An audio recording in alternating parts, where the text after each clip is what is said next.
अस्सलामुअलैकुम वरहमतुल्लाहि वबरकातुहू। मेरे प्यारे भाइयों और बहनों, आज हम एक बहुत ही अहम और मुक़द्दस विषय पर बात करेंगे। कुरान मजीद कैसे नाजिल हुआ। कुरान मजीद, जो कि अल्लाह ताला का कलाम है, ये कोई आम किताब नहीं है। ये पूरी इंसानियत के लिए हिदायत यानी मार्गदर्शन का ज़रिया है। अल्लाह ताला ने खुद कुरान में फरमाया है कि ये किताब उन लोगों के लिए हिदायत है जो तकवा रखते हैं। सबसे पहले हमें ये समझना होगा कि कुरान एक साथ नहीं उतारा गया था, बल्कि ये धीरे धीरे लगभग 23 सालों में नाजिल हुआ। इसका मकसद ये था कि लोगों को समझने और उस पर अमल करने में आसानी हो।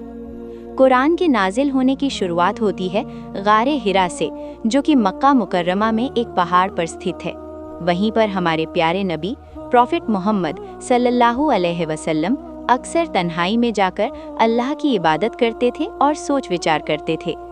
एक दिन जब आप गारे हिरा में थे तो अचानक एक फरिश्ता आपके सामने आया। ये थे जिब्रील अलैहिस्सलाम। उन्होंने आपसे कहा, इकरा यानी पढ़ो। नबी करीम सल्लल्लाहु अलैहि वसल्लम ने जवाब दिया कि मैं पढ़ नहीं सकता। ये बात 3 बार हुई और फिर पहली वही यानी रेवलेशन नाजिल हुई, इकरा बिस्मि रब्बिकल्लज़ी खलक। यही कुरान की पहली आयत थी जो इंसान को इल्म और सीखने की अहमियत बताती है। इसके बाद कुरान धीरे धीरे नाजिल होता रहा, कभी किसी सवाल के जवाब में, कभी किसी घटना के अनुसार और कभी मुसलमानों को सब्र और हिम्मत देने के लिए। कुरान के नाजिल होने के 2 दौर थे, मक्की दौर, मक्का में नाजिल हुआ हिस्सा, और मदनी दौर, मदीने में नाजिल हुआ हिस्सा। मक्की दौर में ज़्यादातर आयतें तौहीद यानी एक अल्लाह पर ईमान, आखिरत यानी क़यामत और सब्र के बारे में थीं, जबकि मदनी दौर में इस्लामी कानून, समाज और जीवन के नियम बताए गए। मेरे दोस्तों, कुरान सिर्फ पढ़ने के लिए नहीं बल्कि समझने और उस पर अमल करने के लिए नाजिल हुआ है। आज हम देखते हैं कि बहुत से लोग कुरान को सिर्फ एक किताब समझते हैं, लेकिन ये हमारे लिए पूरा लाइफ सिस्टम है।